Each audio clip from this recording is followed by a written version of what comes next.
Hello, everyone. Welcome back to our English Conversation podcast. I'm Joe. Hi, everyone. I'm Anna. We're really happy you're here with us today. Today's topic is something we all deal with every single day: money.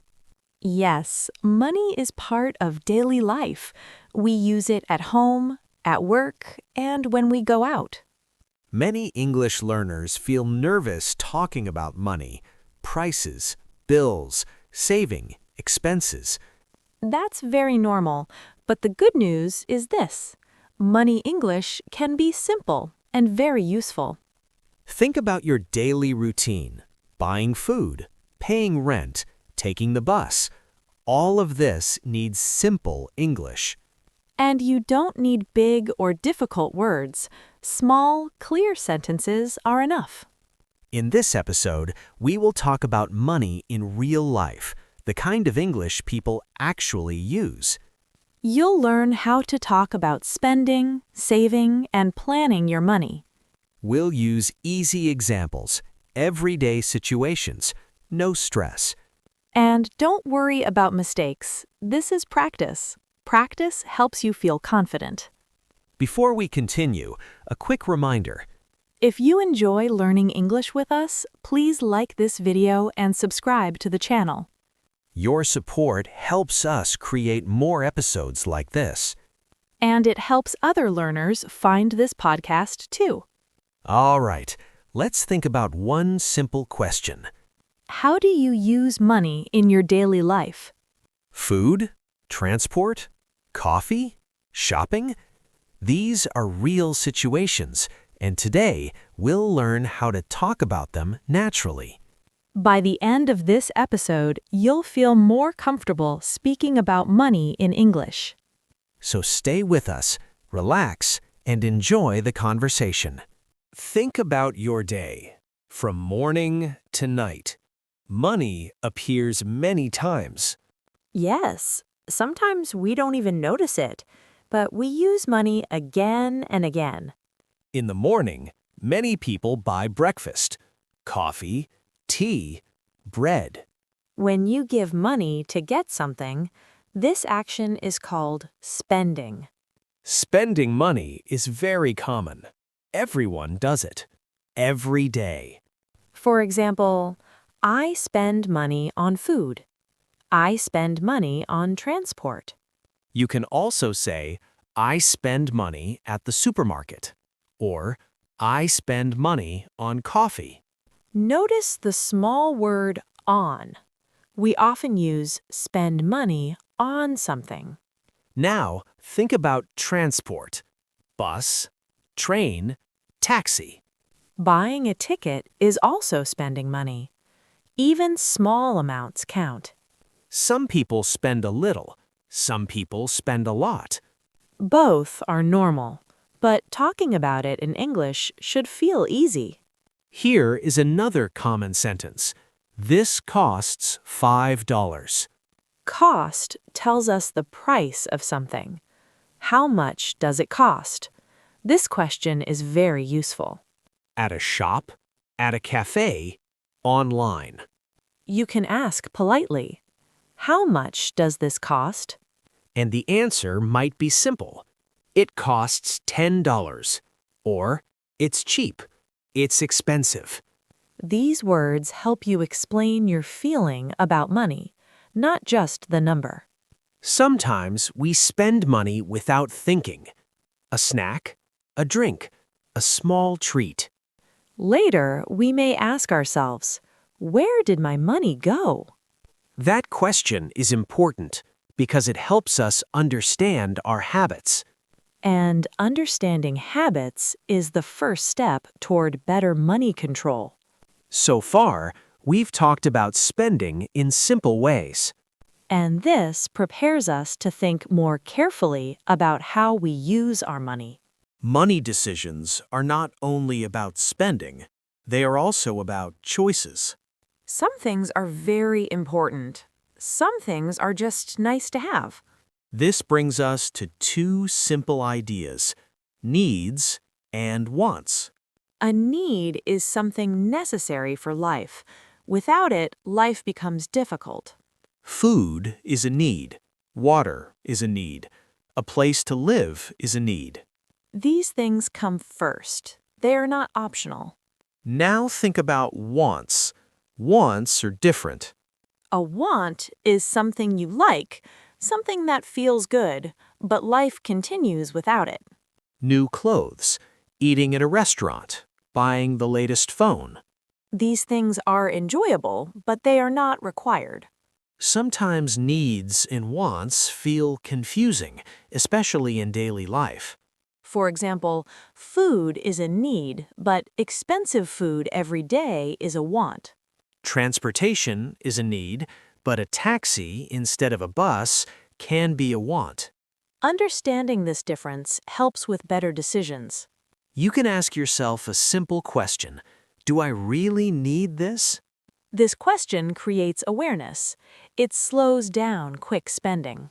Many people spend more on wants without realizing it. Small wants repeat daily, and small spending adds up.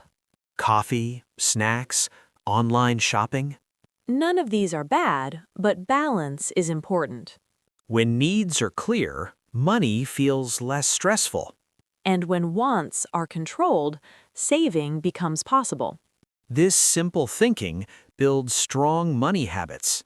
And strong habits lead to better control over expenses. When money feels confusing, a simple plan can help. This plan is called a budget. A budget is not strict or scary. It is only a clear picture. It shows where money comes from and where it goes. Money coming in is the money you receive.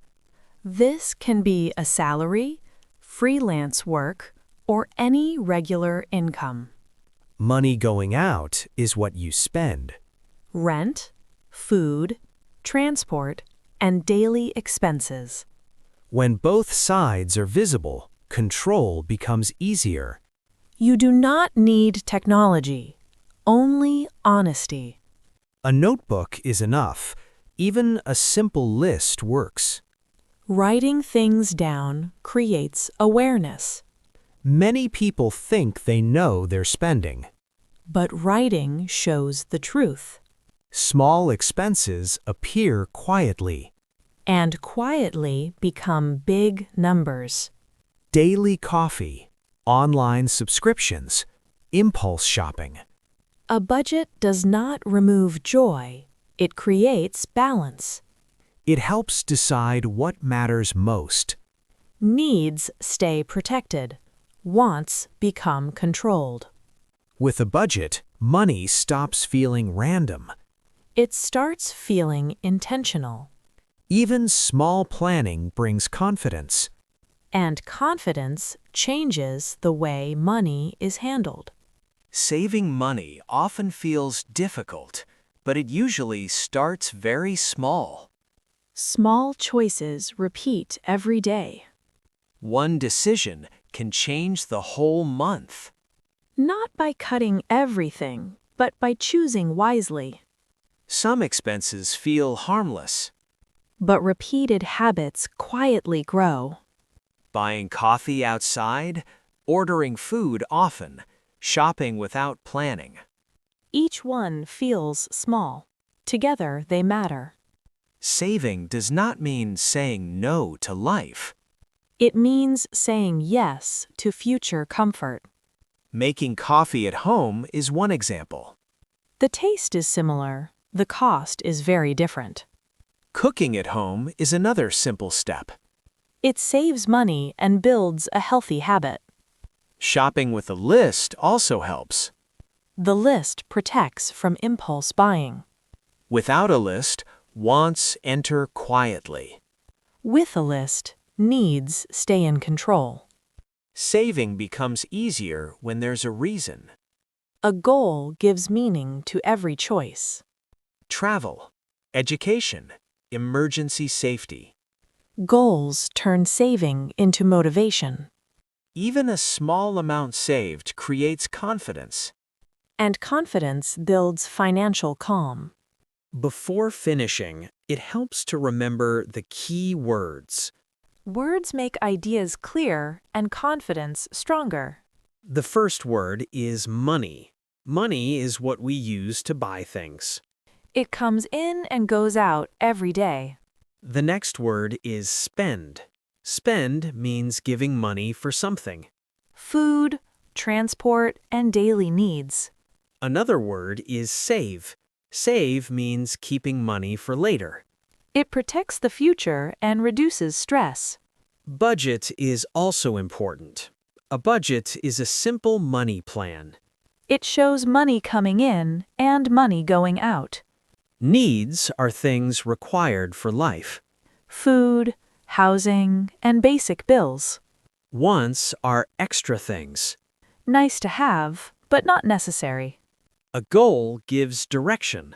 It explains why saving matters. Goals keep motivation alive. Expenses are money spent regularly. Rent, transport, and daily costs. Understanding these words makes money conversations easier. And English feels more natural. Talking about money does not need to feel difficult. Simple words create clear meaning. Daily practice builds progress. Small steps lead to strong habits. If this conversation helped you, support really matters. Like the video, subscribe, and share it with someone learning English. Your comments help shape future topics. Thank you for listening, and keep practicing every day.